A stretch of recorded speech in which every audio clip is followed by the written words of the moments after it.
Assalamu alaykum hörmətli görürmənlər. Görüyatqanlar Uyğur Nidası televiziyası həftəlik xəbərləri.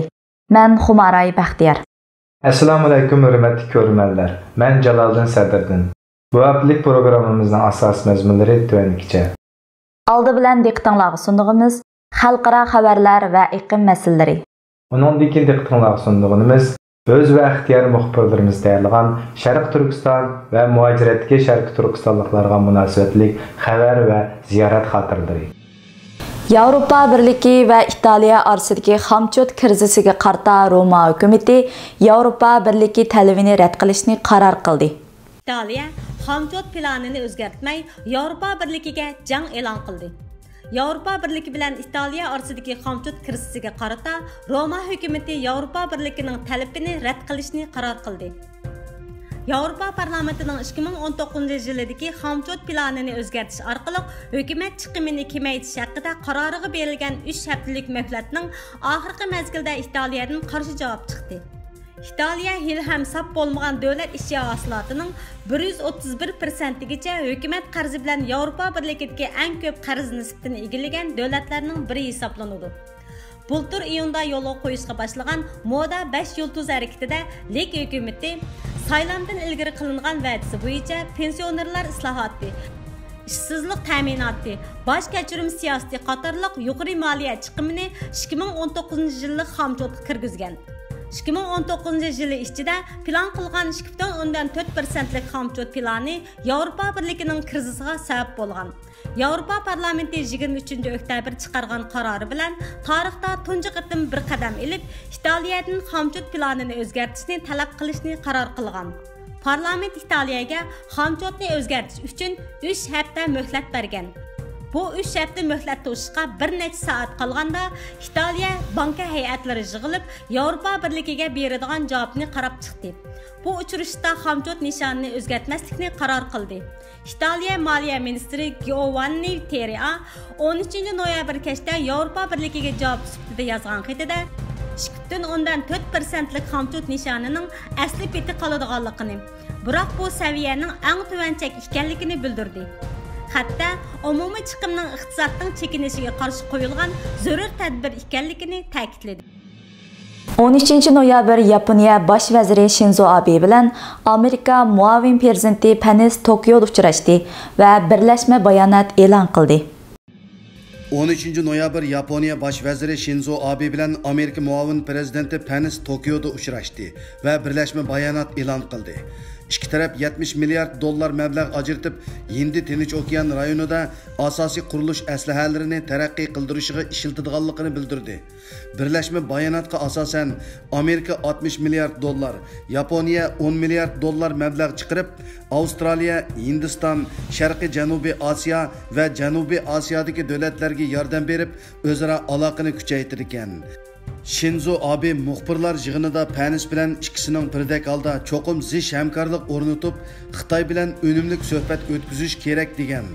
Tahlilchilar Amerika va Yaponiyaning bu qadar zo'r miqdorda mablag' chiqarishi Xitoyning bir balvoq bir yo'l planiga zarba berish ekanligini ilgari surgan. Pence muxbirlarga Amerikaning Yaponiyaga texmi ko'p mudofaa aslahalarini setib berish xiyoli bor. Yaponiyaning mudofaa territoriyasi va sohasining texmi kengayishini butun kuch bilan qo'llaydi degan. Ikki taraf yana aviatsiya, energiya va elektron texnikasi sohalarida hamkorlik o'rnatish, Shimoliy Koreyaga texmi qattiq besim tushirib, butunlay yadrosizlashtirish qatorliq ishlarda birdaklikka kelgan. 14 noyabr Pence yana Sharqiy Janubiy Osiyo davlat elboshlari 33 qitimliq uchrashishga qatnashib, Hindi Tinch okean hamkorligini kuchaytirish to'g'risida so'z qilgan. U so'zda hamkorlik, erkin savdo, egilik huquqni hurmatlash, Janubiy dengiz erkinligi va Shimoliy Koreyani yadrosizlashtirish masalasida cheklik kuchga ega prinsip shakllantirishni ta'kidlagan. 14 noyabr Sri Lanka parlamenti saylam qilib, Baş minister Mahinda Rajapaksa vazifasidan elevatdi. Sri Lanka bosh ministri Xitoy parastlikda ayblanib vazifasidan qoldirildi. 14 noyabr Sri Lanka parlamenti saylam qilib, bosh minister Mahinda Rajapaksani vazifasidan elevatdi. Sri Lanka prezidenti Sirsina 26 oktyabr o'zi bilan izchil siyosiy ixtilofga ega vaqtliq bosh ministr Ranilni vazifasidan qoldirib etib, sobiq prezident Raja Paskani bosh ministrlikka tayinlagan. Biroq sobiq bosh ministr Ranil huquqni o'tkazib berishni rad qilgan va o'zini parlamentdagi ko'p qism ovozning qo'llaydiganligini aytgan. Raja Paska to'g'risida so'z cho'chaklar ko'p bo'lib, u davlat tutgan 10 yilda Sri Lankani bir balvoq bir yo'l plan turiga qatnashtirib, davlatni intayin og'ir qarz qiltiqiga dashatgan.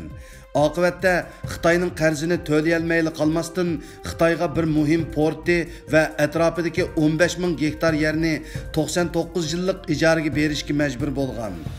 New York vaqt gazeti ilgari Sri Lankaning 2015 yillik prezident saylamida Raja Paska va uning saylam kollektivi Xitoydan zo'r mablag'ga erishgan bo'lsa-mu, saylamda yanada mag'lub bo'lganligini xabar qilgan.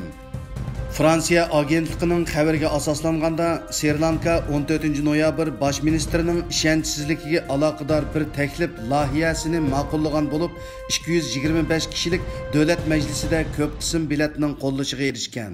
Dunyo Uyg'ur qurultiyi sohibxonligida Germaniyaning Myunxen shahrida 2018 yil 11 oyning 8 kunidan 10 kunigacha Sharq Turkistonlik yoshlar uchrashuvi o'tkazildi. Sharqiy Turkistonlik yoshlar Myunxenda uchrashdi. Öz xabarimiz. Dünya Uyghur Qurultiyi sohibxonligida Germaniyaning Myunxen shahrida 2018 yili 11 oyning 8 kunidan 10 kunigacha Sharqiy Turkistonlik yoshlar uchrashuvi o'tkazildi. Mazkur uchrashuvga Amerika, Kanada, Avstraliya, Yaponiya, Germaniya, Norvegiya, Gollandiya, Shvetsiya, Belgiya, Shvetsariya, Angliya, Fransiya, Turkiya, Qozog'iston va Qirg'iziston qatorliq davlatlardan jami 42 nafar chet ellarda tug'ilib cho'ng bo'lgan va vatandan chiqib dunyoning har qaysi joylarida o'qiyotgan Sharqiy Turkistonlik Uyg'ur yoshlar qatnashdi.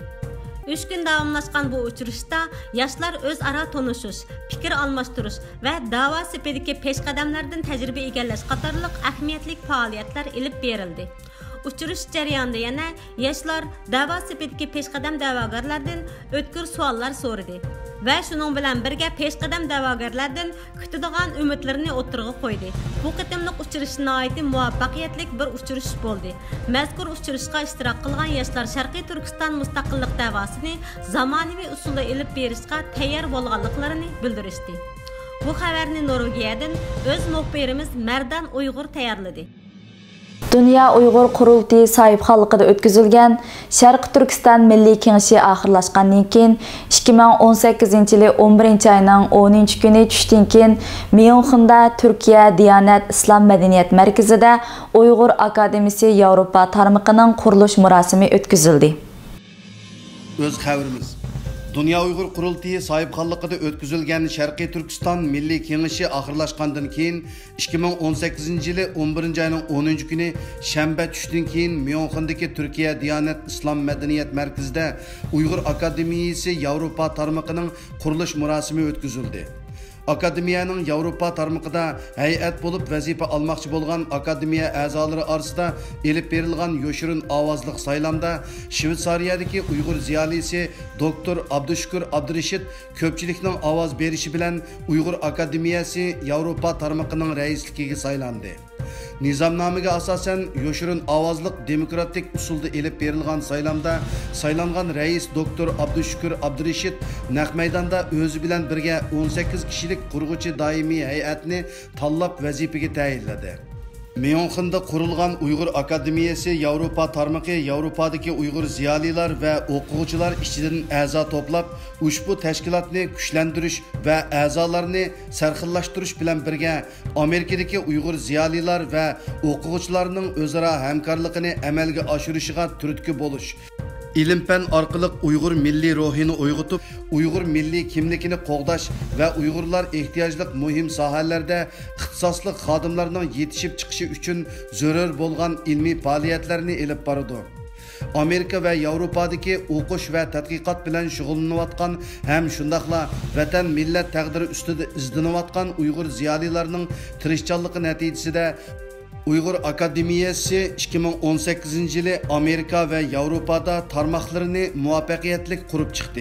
2019 yılı içinde O'rta Asya, Avrupa, Avustraliya ve Kanada qatarlıq devlet ve rayonlarda akademiyanın tarmaqlarını kurup Uygurlar içindeki avangard ziyalilar ve o'quvchilar bilan birlikte millet aldidagi burchini ado qilish uchun xizmat qiladi. 11 ayının 8 gündən 10 günügacha Dünya Uyghur Qurultayı sahibxonligida Germaniyaning Myunxen shahrida Sharq Turkiston Milliy Kengashi yig'ini ochildi. Öz xabarimiz 11 ayının 8 günüdən 10 günügacha Dünya Uyghur Qurultayı sahibxonligida Germaniyaning Myunxen shahrida Sharq Turkiston Milliy Kengashi yig'ini ochildi. 8 noyabr Myunxendeki Kristal mehmonxonasining yig'in zalida Dünya Uyghur Qurultayı sahibxonligida chaqirilgan Sharqiy Turkiston Milliy Kengashining ochilish murosimi Istiqlol marshi bilan boshlandi. Yig'inga 23 davlatdan kelgan 250 dan ortiq Uyg'ur siyosiy faoliyatchi qatnashdi. Chet ellik diplomatlar, parlament a'zolari, xalqaro kishilik huquq tashkilotlarining rahbarlari hamda bir qism davlatlarning siyosiy arboblari bu qitimliq Milliy Kengashning ochilish murosimiga qatnashdi. Dünya Uyghur Qurultayı İcraiya Komiteti raisi Ömer Kanat Efendi yig'inning ochilish murosimiga riyosatchilik qildi. Dünya Uyghur Qurultayı raisi Dolqin Aysa Efendi ochilish nutqi so'zlab bu qitimqi yig'inning tarixiy ahamiyati va kelgusidagi vazifalar haqida to'xtaldi. Bu yig'in 11 ayının 8 günüdən 10 günügacha davomlashgan bo'lib, yig'in jarayonida nihoyatda muhim qarorlar ma'qullandı.